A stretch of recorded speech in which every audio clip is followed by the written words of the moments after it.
Hey, everybody. Welcome back to the Unscripted Climb podcast. Thank you for tuning in. As always, we appreciate your listenership. We got Chris and I here talking to Neil Galas. I met Neil through a mutual friend, an incredible entrepreneur in Omaha, Rory. He said, this is somebody that you're going to click with, you're going to find inspiration with, you may even want to work with. All of those things were true.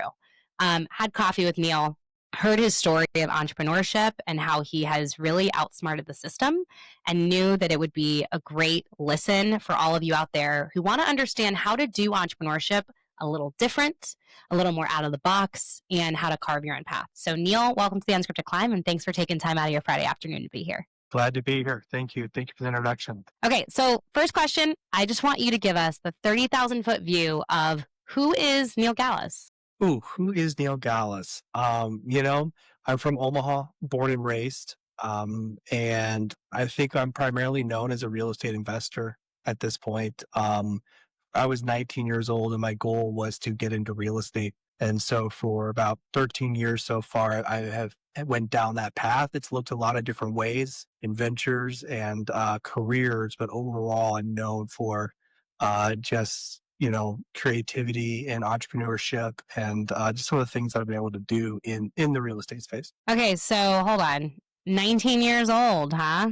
Chris's antenna went up too. That's kind of early for entrepreneurship, isn't it? Yeah, I would say so. I didn't go to college. I was 19 years old and I was looking for direction. And at that time, my mom was a realtor. And I want to say that, she was a nurse and then she became a realtor and then she moved back into nursing. But when someone becomes an entrepreneur for the first time and that W-2 hourly wage cap is lifted and they start to see what's possible, it rubs off on the people around them. So I was 19 years old. I went to Job Corps, which is kind of where you send kids that don't really have direction. I was getting into some trouble. And so what is Job Corps? What is Job Corps? Yeah. I never heard of this. I mean, I know. You've never heard of Job Corps? Did you go there? No. Have you heard of Job Corps? No. Oh yeah. Yeah. So it's essentially like vocational training.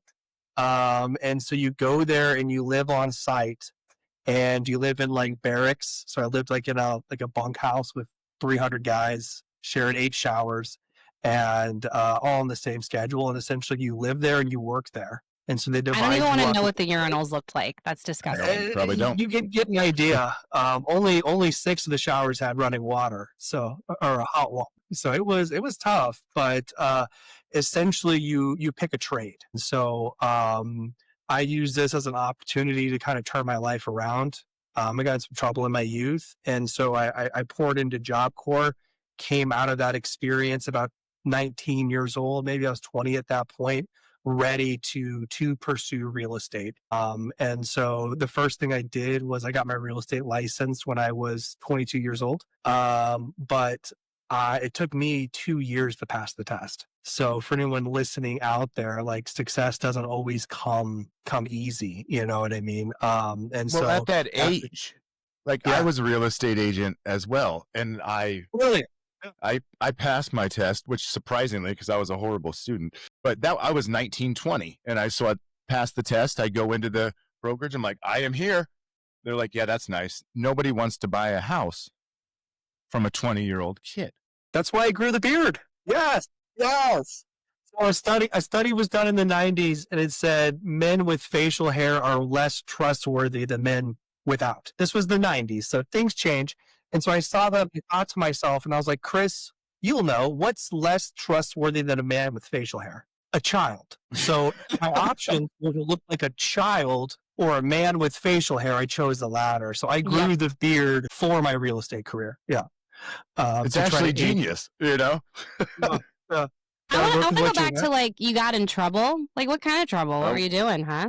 I got in a lot of trouble. So by the time I graduated high school, I had 14 misdemeanors as a minor. And so it was kind of a repeat type situation. And then I got into some pretty serious trouble as soon as I hit 18, ended up in jail. And actually we went to rehab. So I spent my 19th birthday in a 30-day rehab type facility, and then used that as kind of a pivotal moment in my life to turn it around. And from there, I went to Job Corps and then just rewrote my path. Oh yeah, we're both digging in. Go ahead, Chris. Yeah, there's a lot here. Yeah. So let's start the successful part of the story. You passed your real estate test. Don't worry, we'll come back to the other stuff later. We go back to those. So how do you start a real estate career though? So you're 24 at that point in time? It was 22. Okay, yep. So you're 22 when you pass the test. That's still insane, Neil. Like, I was in real estate for a long time. You know, I see real estate agents now. Like, the younger you are, the harder you have to hustle. So I know that was not an easy thing. It's like straight commission sales. I mean, there's no... I'm shocked people are still doing it today, to be honest, because I think real estate agents aren't really needed. I know. I don't think you need one. I think a good realtor is worth their weight in gold. I still believe that. I still believe that to this day. And so I was actually working a physical labor job, carpet cleaning, flood extraction, working like 60, 70-hour weeks and taking night classes. And so I did that up until I passed my test, and then I just hopped into real estate 100%. I had nothing in savings. I shared a house in South Omaha with 6 guys, 2 on the main floor, 2 upstairs, 2 in the basement. We had a homeless guy move in with us for a winter. That is a story for another time. Talk about a step up from Job Corps, though. Yeah. One of the roommates took in this guy because it was cold, and he literally stayed with us. So it was like 6 19-year-olds and one 45-year-old man in this house in South Omaha. And so I used that to sitcom of some sort, you know? Yeah, it's good the sitcoms didn't end with anyone getting stabbed. Yeah. But yes, 100%. Yeah, it was an interesting situation, but it's what it took for me to be able to afford to hop into real estate. It allowed me to live, when your rent is $250 a month and you can, have a very inexpensive car payment and you do these things, it made my living expenses very low, to be able to do it. But I had to still work a full-time or a part-time job. So I was a caterer, while I was launching my career in real estate. Now, I believe I was 26 when I had my best year and I sold 56 units. In one calendar year. And so I did hit it very hard because I had no choice. And at 23, I became a father. So it's like I became a realtor, and very quickly I had the responsibility of, supporting my family. And so I used that as the motivation to really push myself into the career. My ambition was always to be an investor. From a very, I was 19 going to Job Corps when I chose to turn my life around. And I went there to learn how to fix up my own houses. That was my mindset, is I'm here to learn how to fix houses so that I can buy my own houses and fix them. And so I kind of had the same path for a very long time. I actually flipped my first house when I was 23 years old. Deal flip. We've bought 22 houses this year. Our goal is to do 30 next year. We've done probably 85 houses in my career. Where we started was I was 23 years old when I bought my first flip. Does one even start that? I think a lot of people want to get into that, and you probably get asked this question a lot, but how do you, and obviously being a real estate agent, you're learning how to work with a bank. You're learning about the lending process. So there's a lot that you can kind of shortcut there, but how do you get into flipping your first house?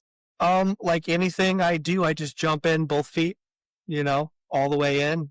The hardest part is always, how do you buy the house? It's an expensive, it's an expensive way to make money because the upfront cost is so high. And so what I did is I built a little pitch deck. It was a couple page little PowerPoint, and I went to everybody that I knew. I went to their parents. I went to Omaha real estate meetups and just started meeting with random people. And eventually I convinced people to invest in me. So instead of me going to a bank, I turned people into my bank. Wow. And that allowed me to buy real estate 100% financed, with no money down, and have the construction funded. And so that made it possible for me to where if I had waited until I'd saved up 25% or for something along those lines to get a construction loan, it would have taken me a very, very long time. to get there. Okay. So you built up your network while you're a real estate agent. You went to the people that you knew trusted you, and you got the capital so that you could do that. And then I'm assuming from the first flip, you just reinvested the profit into the next one. Am I right? That is the goal. That's always the dream. I will admit, on the first couple, you don't make a whole lot of money. Like 5-10 grand? What's a whole lot of money? I mean, I would say on the first one ever, I think I made 8. The second one I actually kept as my first home. So I was able to buy a house, be the buyer, the seller, and the realtor. When it was all said and done, I bought my first home for like $400 on paper. It was a pretty cool way to be able to set it up, because I bought a house, flipped it, and then sold it to myself with a mortgage. But then the next 2 houses, I mean, I lost a ton of money on. So you just have to learn, you know what I mean? Like I have a college degree. I've never been to college, but I have a college degree worth of expenses in learning how to run this business. So Let's now, talk about the never been to college thing. Hold on, I want to dig into that. Never been to college. I personally don't believe that you need to go to college in today's generation. I think unless you are trying to be a doctor, or, I mean, I don't even know if that with AI a lawyer will be true, but a doctor or a dentist or a nurse, I'm just not sure like what the point of it is. I mean, you can learn so much from just doing, What are your thoughts?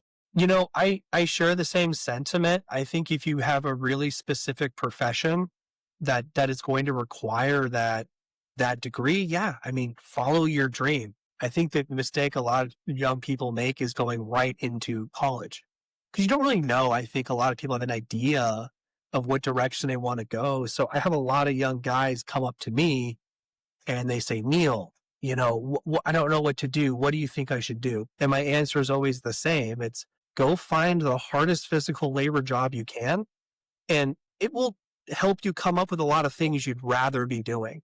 So when anyone comes up to me and they're like, I don't know what I want to do when I grow up, I'm like, great, go do something miserable. Because go do something you don't want to do for the rest. And you'll definitely come up with things you'd rather do.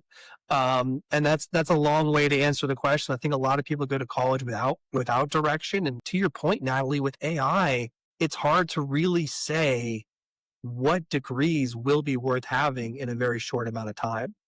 And I think more and more when you get into the working world, it's so much graded on what you can do than what degree you may have.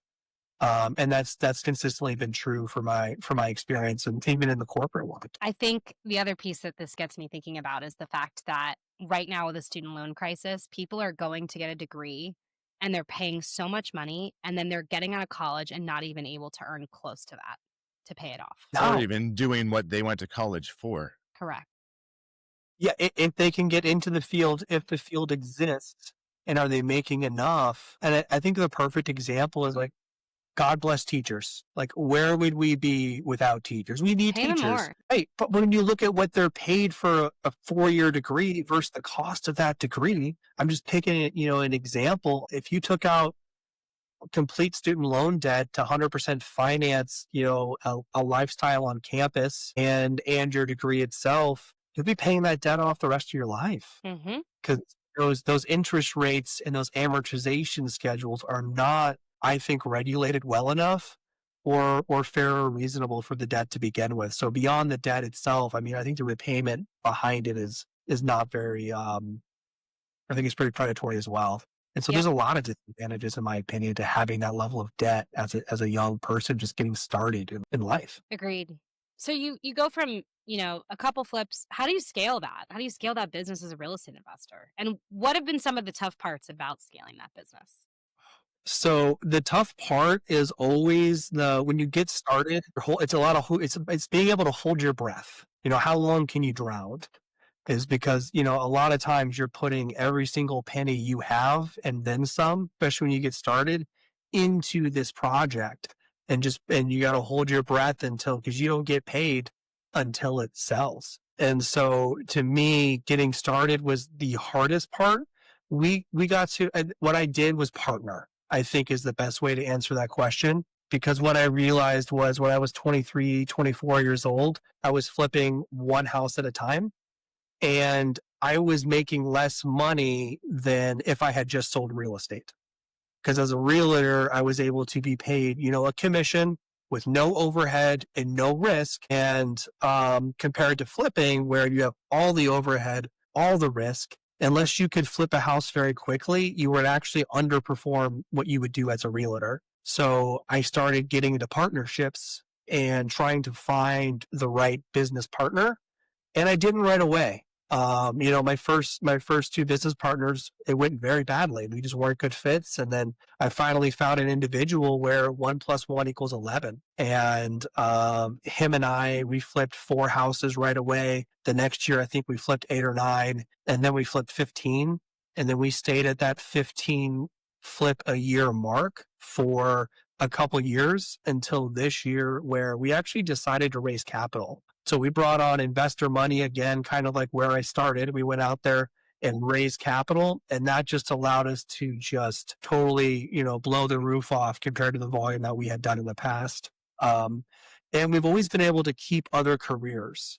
So the house flipping, even at this volume, is something that me and my partner both manage as essentially a side job in addition to our career. And that has made the financing from the banks and other pieces of it much easier, because house flipping is a roller coaster when I talk about holding the breath. And so being able to maintain that day job while building this in the background has removed a lot of that friction and a lot of the difficulty most people face in this industry. So does the housing market right now, does that hurt or help you personally as far as the house flipping and part? where is the housing market right now? I don't even know if I actually know the answer to that.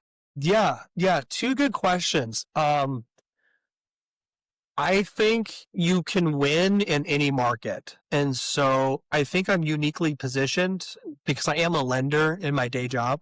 I have a mortgage brokerage, and the beauty of being a lender is I feel like you have the ability to forecast what's coming in the housing market, because so much of it starts with interest rates. And so I'm watching the change of interest rates, which then affects, your consumer demand, which then affects your, overall your pricing.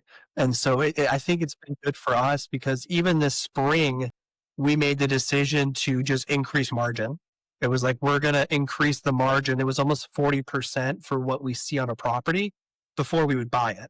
And if it didn't hit that metric, we just wouldn't buy it, because we were very confident we would be experiencing a weaker third and fourth quarter.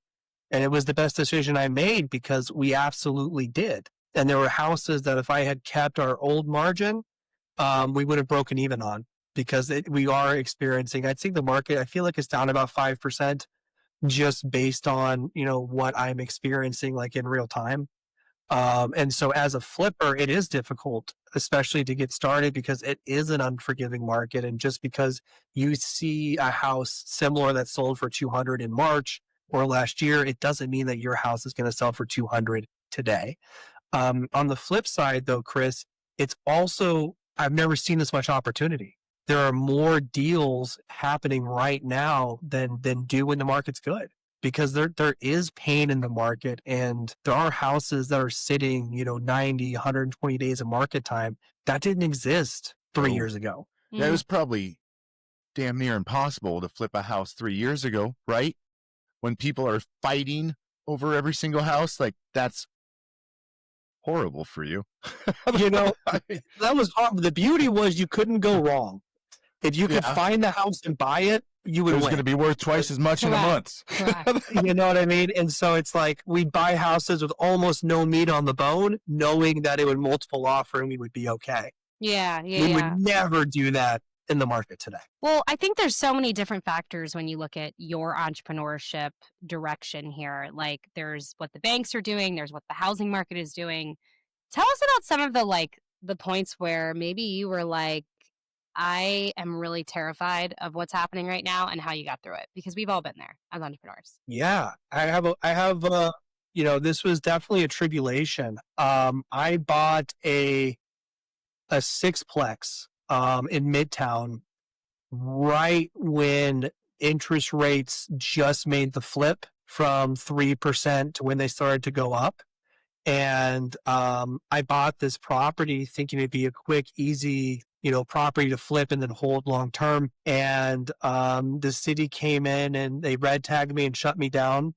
And it became a 28-month construction cycle with a month.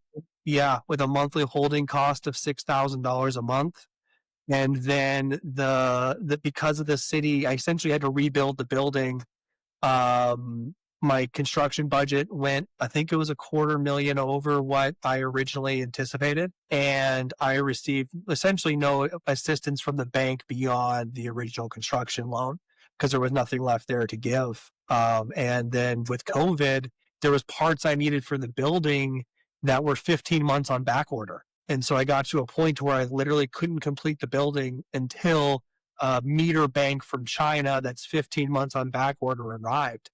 And that timing with when interest rates shot up, my day job income as I'm a mortgage lender by day, it took a significant hit as the world was changing with the interest rate environment. So it was like my earnings were going down and my spending, my expenses skyrocketed through the roof. And it was an incredibly difficult, almost 2-year period, start to finish. I still own the building. It's rented. It's beautiful. It's done. But it took every single bit of me to get that to the finish line. How, when you're financially losing that much money, I mean, I'm thinking in here, like, all right, if it's a 15-month back order, I don't care if it's China. I'm going to get on a plane and then I'm going to take that part with me back to the U.S. Obviously, that probably wasn't an option. But like, what did you do to stay calm and to mitigate the circumstances? I mean, the simple answer is I reduced my expenses. This was a very difficult life event to get through.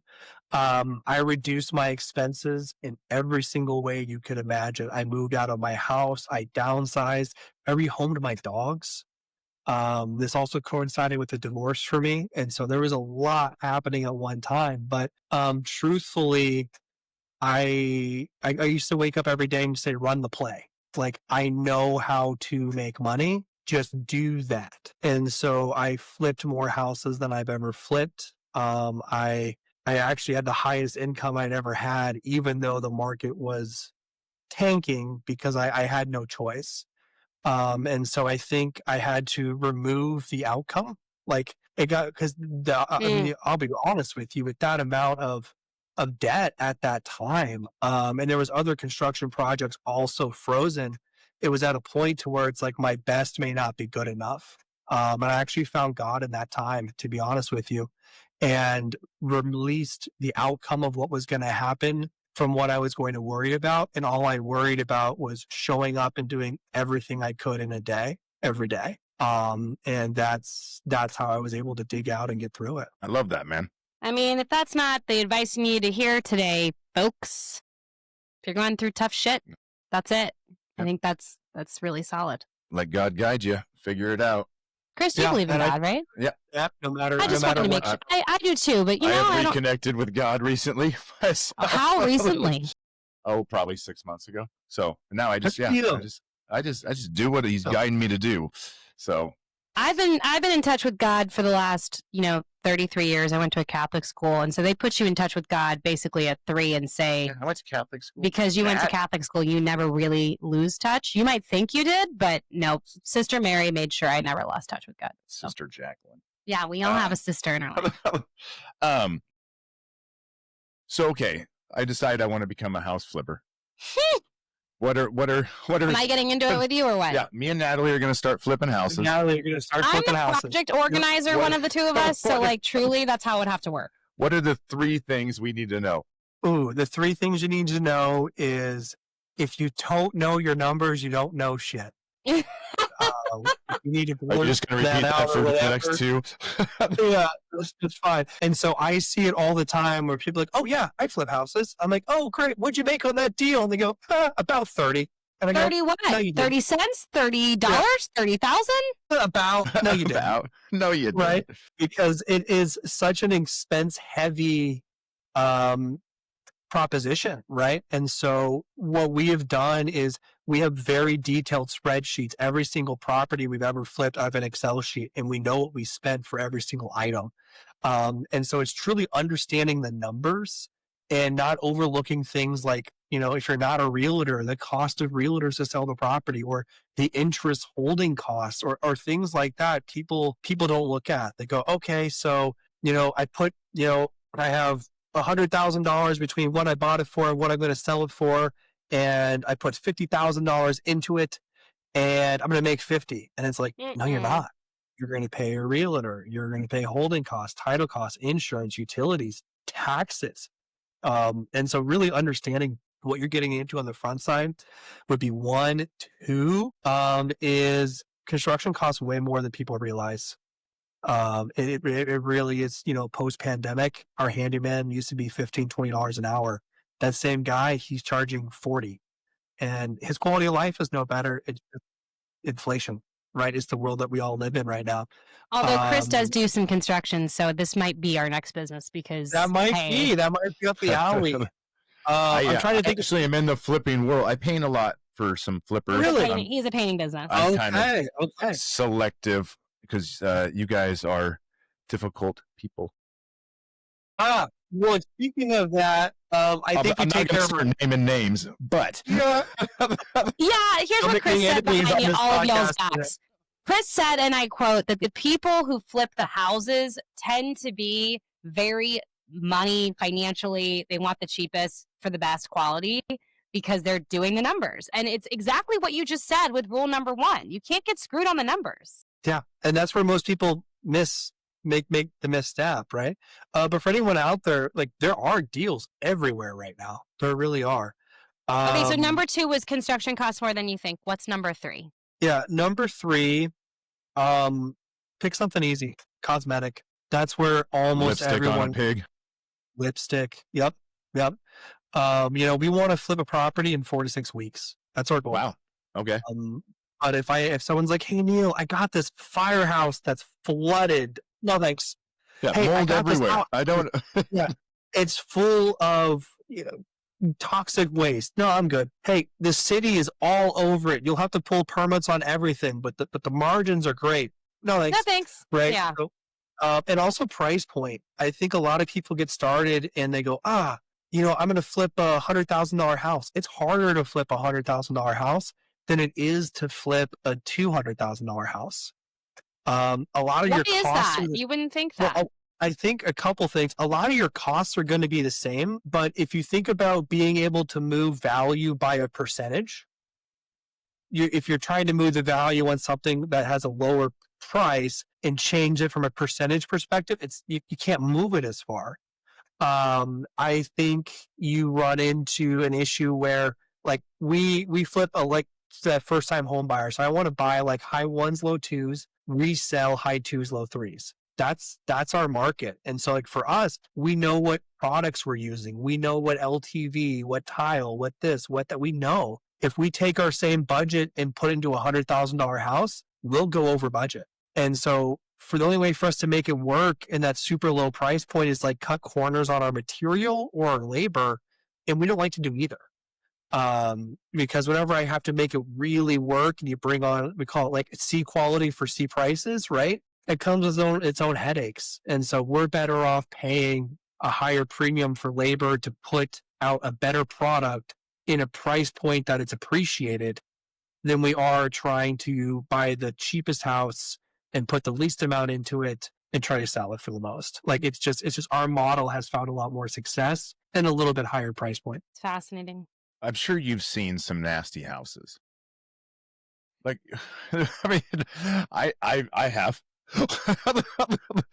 Tell us, like, your worst flipping experience besides that one that was more of a city and delayed part one. Like, what is could probably even be your proudest one if you think about it, but you walked in, and it's a hoarder, there's mold everywhere. I've seen it all. Okay. Man, these stories are just, Chris, they're just flooding in. I have to be real selective here. So in that sixplex that I talk about, one of the units when I bought it, a basement unit had a hoarder that smoked who had cats who had sewage leaking into his unit that was then molding, and he died in the unit and was forgotten about. All right, you would win. be the single most putrid experience. You He just died can't in the even. unit, and there were cats and mold all over him. Yeah, No. the That's sewage. sad. Cats don't exposed. cuddle you after you die. Yeah, no, that hands down They eat would you? take. Did they eat you? Yeah. God bless his family. That's I think horrific. they do. Yeah. Looking at the body was moved out of there. I didn't have to see it, but I did have to get the crew Hear in there to about it. clean that. Yeah. So that would probably take the cake as most disgusting. But there's stuff all the time. I've bailed a contractor out of jail to finish a job. And that's not You get a surprising. call. You get a call. I've had to do that with some guys before. It's just part of this Right. world. What, I mean, you And just it's get a good old phone call and you're Daryl like the giving only me a one on the call from call? Scott County, Yeah. And I'll tell people when I he's hire like, them, I'm like, listen, it's just so you know. I'm Yeah, not the guy to call. and he's like, my bond is, it's $1,500. Can you get me out? Yeah, And I you said, want this house done or not, Neil? yeah, and I was like, give me a call in like a day or two. Let me think about this. I called every contractor I thought of, got other bids. No one would just finish his job. They all wanted Are you to serious? take off all the material and redo it. So like it was $8,000 to not bail him out of jail and $1,500 to bail him out of jail. Because either way, I had to finish the work. And so yeah. But you end up with those type of laborers when you're trying to get the lowest price possible. And so So that's when the we lesson you learned. yeah, and so by elevating our price, hiring better crews, hiring better quality labor, you remove a lot of that chaos that you can It's experience. the same way in marketing. I mean, I had an agency for 9 years, and it's like the clients who pay the least are the worst types of people because they want everything and they're not willing to pay for it, and you can never deliver it. It's just a circle. So it's like that with everything. You go cheap, you're not really creating anything of value in this world, you know? Yeah. But Chris, I mean, the stories go on forever. Currently this year, I've been dealing with a squatter. He's a meth head living in a property that I had, and I kicked him out. I evicted him all the way through court. He would just break in. Every time I'd catch him, you have to call the police, and he'd always be gone before they showed up. But what was so funny about it is he was super friendly. And so every time I would catch him, he'd like shake my hand like good game. Like, oh, you caught me. And then he'd just take off. See you tomorrow. Yeah, pretty much. And it was like, I just like boarding up doors, he'd find a way in. And then it's like boarded up everything, he found a way into the garage, into the attic, he had a couch. It's just, you never know what you're going to get. And it's never, people call like, how's it going? And I say, it's never boring. So look, I think, one thing that I hear from all of this is that you have an insatiable thirst for learning, which, you can take all of this and learn from it, like every experience. But you've also been doing a lot of learning in terms of just, all right, I'm going to go find people who know more than me and help me learn more. Can you tell us a little bit about some of your recent experiences? I know you went and met Alex Hormozy in Vegas. I thought that was super cool. Chris and I are both into the Hormozy world. So I think our viewers viewers, audience, listeners, all of it would love to hear. Yeah. And I think you hit the nail on the head. I mean, to try to be a forever student as much as you can, as cliche as that is.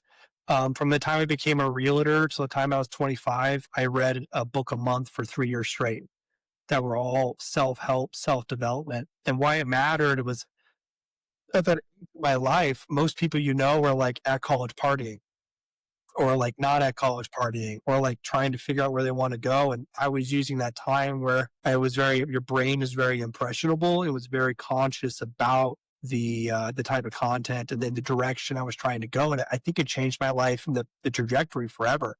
But I mean, Alex Hormozy, that was an incredible event to go to and experience. And I think I was blessed that I had a lot of great mentors. And I think when people show up and they're serious and people can tell they want it, people want to help people, especially entrepreneurs that have made it. Like when people come to me today, and I love encouraging the person just getting started. But I think what you have to learn from that is how to approach that person. And so if anyone ever reaches out like, hey, you're thinking like a really busy, really successful person, no free time. And you go, hey, what's up? Can I grab a cup of coffee and pick your brain? No, right? Like that's not how you get that mentorship or how you Mm-mm. get that help from that person. But I think if you can be like, okay, this is the person that I would love to learn from. What do they need? And if you can figure out how to provide value to the person you look up to, it gets recognized and it makes it very easy for them to pour back into you.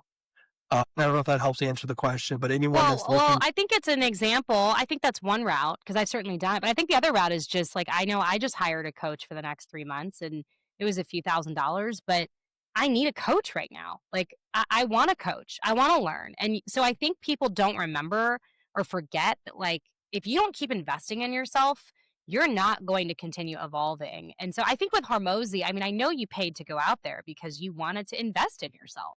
yeah, yeah, and I have a coach. I have a coach almost for the past entire year. I've had a couple throughout my career, and I think it's that constant accountability and that third person perspective on what you're doing that provides a lot of clarity. The other thing that I think may be as important to who you learn from mentorship coaching is leverage. And I think that is one area that most people like I needed to work on it very consciously. And that's the one thing that changed my life is systems and how I look at my time. You know, if I'm doing the same thing all the time, I'm thinking about how can I systematize this task? You know, is it worth my time? Can I have a VA do it? Is it worth my time to go learn how to build a website or hire someone to build a website? And there's an amazing book, if anyone takes anything from this, by Dan Martell. And I can't think, I've read I it love 3 or Dan 4 times. Martell. I He's love great. Dan He's got Martell. such good What is the, content. He's yes. awesome. What's the name of his book? I've read it like 4 times. Hold on, I'm looking And it up right now because yeah, he's I mean, I follow him on social and he's just his story. I think he actually was in it's Buy Back Your Time is the book you're talking about. Buy Back Your Time. But I'm Yes. pretty sure you and him actually have a very similar story. I'm pretty sure he went to prison and then somebody in prison, if I remember this correctly, told him, "Why are you in here? Like you Yeah. shouldn't be in prison. Like you're just not like everybody else." And he tells the story on a podcast and it changed my life because it made me remember that if you can tell somebody in the moment what you think of them when you see something in them, you can actually completely change their opinion of themselves and help them get out of the cycle they're in. Because he said it was one person who said, "You are different than everybody else. You shouldn't be in here." And it changed his life. So that story from him, I never forgot. That is, That it is is good. such a great story. And yeah, Yep. to Buy Back Your Time. If you haven't read it and you're trying to figure out how to bridge the gap into entrepreneurship, I can't think of a better place to start than that book. Okay, yeah. I just have to say, I did just fact check myself. He spent time in a high security adult prison, rehab as a teen, and at age 15, he was sent to juvenile detention for drug possession and assault. At 16, he was in a high speed chase with police in a stolen car and was subsequently sentenced to 6 months in the adult jail. While in prison, a guard named Brian told him, "You don't belong here," which planted a seed of self belief in the troubled teen. Look up Dan Martell's story. All right, Neil, then let's go through everything you did now. All right, we want to hear it. Pull it up. What bank did you rob? Yeah. But I do think that it brings me to the belief and to saying out loud, like as entrepreneurs, what we want in the world and putting it out there. And I think a lot of entrepreneurs are so terrified to say like, "Oh, I want to be a speaker," or "I want to be a real estate investor," and they put themselves in a box and they don't break out of that box because of their own self-limiting beliefs. So I'm curious how you broke out of your self-limiting beliefs from, all right, I am, just a real estate investor who can do 2 or 3 flips a year to scaling the business. And now, from what I've learned in our conversations, actually taking some of that capital and using it for greater points of leverage to start other businesses. How did you continue to self-believe? Because it's not just, hey, I've got money and I'm going to use it. It's actually changing your mindset about what's possible in entrepreneurship. Oh, Natalie, that is such a good question and a hard question to answer. For me, I've always felt like I could do more. And so I think it's Elon Musk. He was interviewed once and someone asked him a question and they said, "Hey, Elon, I want to start a business, but I just don't know how to get motivated." And then he said, "Then don't start the business. Like, if you can't figure out how to be excited about transforming your life, then yeah, maybe you shouldn't." And I don't mean that as a like, I don't want to come off incorrectly, but I think some people just want it, you know? Like, I have a very high risk tolerance, and I'm okay with taking really big bets and believing in myself. And I've always had a high level of self-belief and believing that I can, you know, do what I set my mind to. And when I need to perform, I'll show up and I'll perform under the pressure. And so that's just a core belief of me. And so it's just been surrounding myself around people that were ahead of me. That might be a better answer. I always joke, I like to be the dumbest and poorest person in the room, because you can never let like your ego get in the way. And I think a lot of people do. Like, you have to ask the questions. You have to show up and be vulnerable. You have to put yourself in the position to be around the learning and the growth, to be able to be able to get those benefits. What a wonderful, terrific answer, and also a brutally honest answer.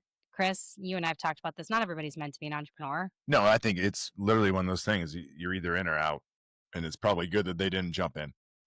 You know, and people argue, and like, you know, I have a buddy, he makes, you know, if Alex Hormozy says it all the time, it's a better example. He hired a fitness coach, and the fitness coach crushed it. And then he was like, "I'm going to make you manager. You'll get the extra pay raise and all of this extra money." And he went, "No, thanks. It's like, I work 30 hours a week. I have no stress. I get my dog. I'm happy." Right. And then they met 10 years later, and the coach was like, "Alex, look at you. You've done all these things. I'm so impressed." And Alex looks at him and says something along the lines like, "No, I'm impressed with you because I didn't beat you. You beat me. Like, you found happiness, fulfillment, and enough in the fitness coach job, and have spent the past decade just enjoying your life." Where Alex has been on this monster grind, for example, for, you know, 15 years. I have some strong opinions on that story. Please share them. Sure. I think it's a bullshit story Natalie, he you makes up for. strong opinions? What's that? Yeah, it's a bullshit story he makes up for social media for clickbait. That's not freaking true. And let's just talk about it. Well, okay? let's call out Alex right now. No. All of these, we're in this soft era, and I'm in my soft era right now. I just sold my first company.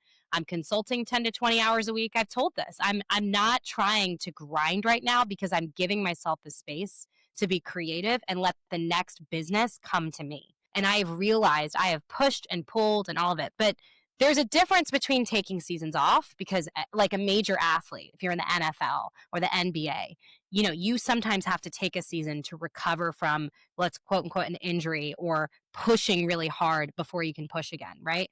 But that Hormozy story, because I saw it on social media and I just kind of giggled, I think is an example of how society wants everything to be in this black and white. You either have this or this. And the truth is, everything is gray.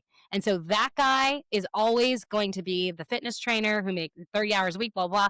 And there's always going to be part of him that's disappointed in himself because he wonders, could I have done more? And then somebody like Hormozy, who is pushing up the boulder and obsessed with success, you know, there's always going to be a small part of him that's going to be asking the question, should I just be happy with less? And so my point of this is everything's gray. And we try to put things in this black and white box to make ourselves feel more comfortable, but that's not the world we live in. That's not life. That's not true. And here is the other piece of it. When you think about the fact, because I feel the same way, like I'm meant for more. When you think about the fact that if you have an incredible purpose, and I know, Neil, you have one, and I'm going to ask you about it in a second, because it was something you told me in the first 5 minutes of our conversation. If you have a purpose, which means a mission, something that fuels you because you know when you die and you get put in the grave, you left a legacy with other people. If you have that, I believe that you can actually break down barriers and push through seasons where it is really tough. And I just have to say, for anyone listening that is like, oh, I want to be an entrepreneur because I want to make a bunch of money. That's never, ever going to just be enough. It's just not. It's never been enough for me. I don't think it's enough for you, whether it's your family or a nonprofit or something bigger than yourself. I think if you don't have that, you end up completely screwed. And I think Hermosi has that. And I think you have that. So into my next question on my rant, and I still love Hermosi. I just think that story was a nice little social media gotcha. I don't think it's true. I don't think he actually thinks that at all. Alex, you can come on here and defend we can yourself. discuss it. I'm but just letting Neil, right? When it comes down to purpose and when it comes down to the bigger picture, there are things motivating you way past money. Why don't we get into that a little bit? Yeah. And I think it comes because on paper, I had everything that I had told myself I was like grinding for, like hustle culture grinding for. And I was the most miserable I had ever been in my life. And that kind of led me on a journey of discovery. And we briefly talked on about God and, that side of it. And that's where that piece of my story comes into play. But I found a missions organization, Christ for the City International. They're local here in Omaha, Nebraska. And I went on a missions trip with them. And I didn't grow up religious. I didn't grow up. I've actually always been kind of like condescending towards the idea of mission trips. I've kind of thought they were for like, high school girls to get Instagram clout and more than they were about doing any like fundamental good. And I was wrong. And I went there and I went to this organization and they build libraries and tech libraries and vocational skills and dual diagnosis treatment facilities and pull women out of sex trafficking and children out of prostitution and just things you can't even imagine are happening. And so I went down there and I went to Costa Rica. They have sites all over the world. And I went there and I just got to see firsthand, the level of despair and poverty that exists in the world. And then the impact that this nonprofit was having that was more than just Bibles and bread, but building infrastructure that would last forever and fundamentally changing some of these small towns and villages. And it changed my perspective on life. And so it changed it to, how much money can you make to, I set a amount of money that I want to give in my lifetime to this organization. And I have an amount of friends that I'm like, if I bring this many people to make this commitment with me, we can change. There's this place called the Carpio that just really stood out to me. The childhood sexual assault rate's like 94%. And it's just abject poverty in a way that I couldn't even imagine until I saw it firsthand. And I said, okay, if I hit my donation goal and I bring 5 of people in my life who are looking for deeper meaning to this meaning, and they do that too in their lifetime, I can fundamentally change the lives here forever is how I see it. And so that for me became a much deeper why than, how much can I make? What kind of impact can I have? And the other piece is the father that I am. Part of it is to be, successful and put a good, be a good man as far as like, your ability to earn and create and do all these things and provide.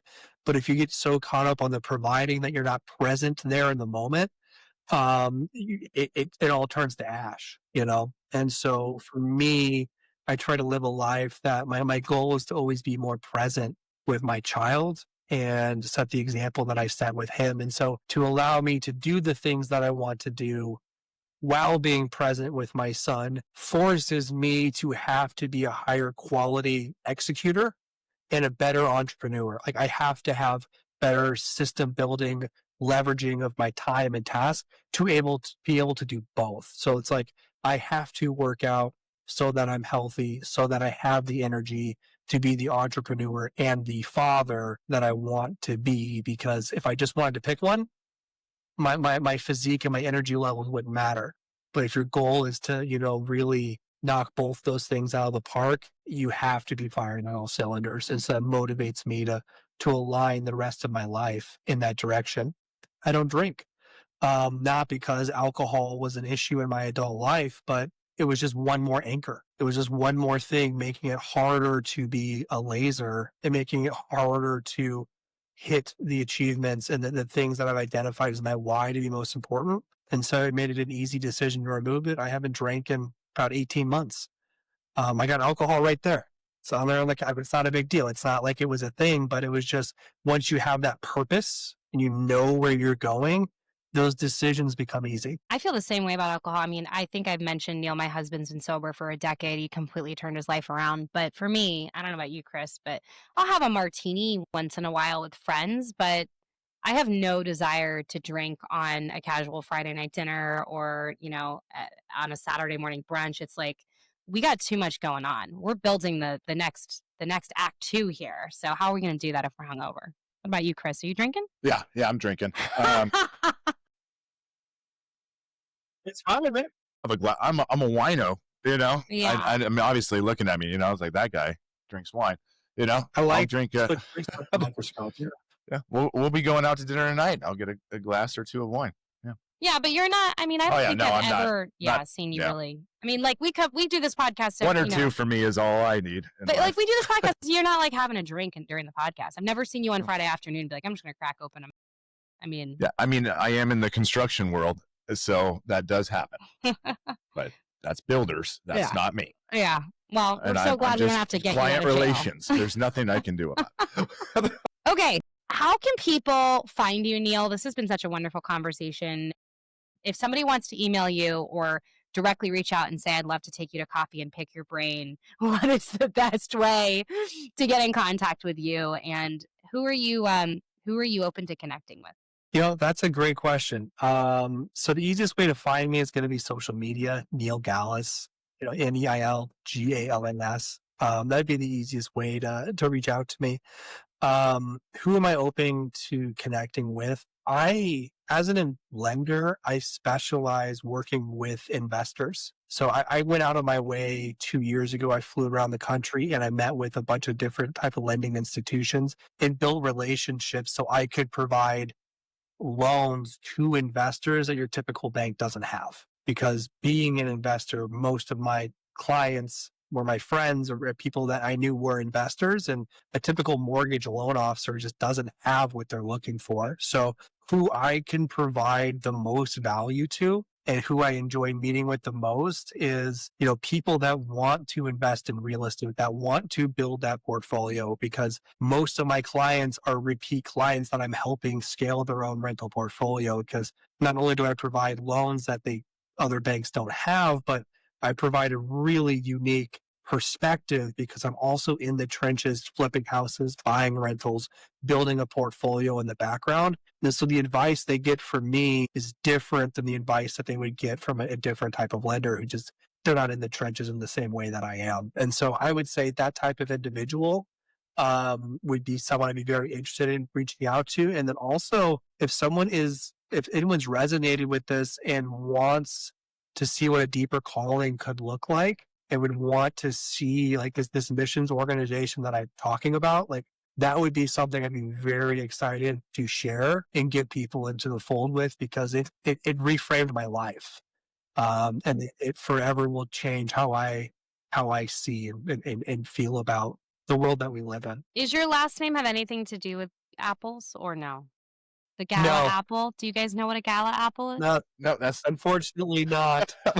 Yeah. He did not invent that. I was hoping by knowing you, I'd have unlimited access to unfettered crisp red apple Galas, but that's okay. You know what, Natalie, for you let me know when you need some apples. And you'll pick up a bushel. Yep, Amazon them over. I love it.